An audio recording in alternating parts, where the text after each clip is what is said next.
There are quite a few ways of working short rows, and one method that you can use is something called the Japanese short rows that involve a stitch marker or a safety pin of some description that you can use to put around the yarn when you turn, and they can then lift up onto the needle to knit with the next stitch to close the gap.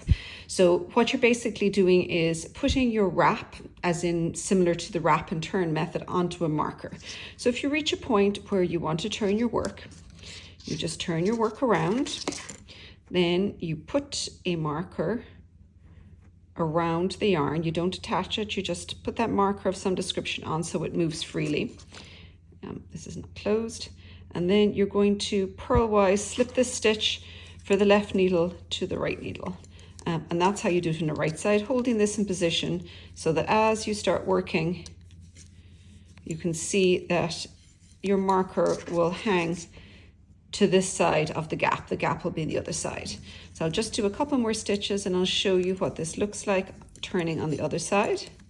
So I'm going to go as far as here, turn my work. Then I'm going to put a marker around the yarn again as before, closing it off if I can. And I will then bring this marker down because you want it to be positioned behind the needle as you work the stitch. So you'll slip that purlwise, and then I'll come in to knit the next stitch, holding this in place and knitting on. So this time as I knit, it's going to be, the marker will be over to the left of this. So the marker on each of them is sitting outside. So how do we join it afterwards? So for this side, when you're working on a knit side, you knit as far as the gap. So this is the gap where it's obviously different. You take this marker, pull the yarn that you had on it. You will of course take that marker off, but I can leave it for the moment, and knit that stitch you pick up with the next stitch. I'll show you what this happens when I come back to this on the purl row on the next side. On the purl side, I have purled as far as the gap, and this marker is hanging over to this side. Now we want to hide it behind this stitch, so we'll slip this stitch purlwise, lift this loop up and put it on the left needle. When you're doing it, you'll take this marker off, move this stitch back over, and then you just purl those two together.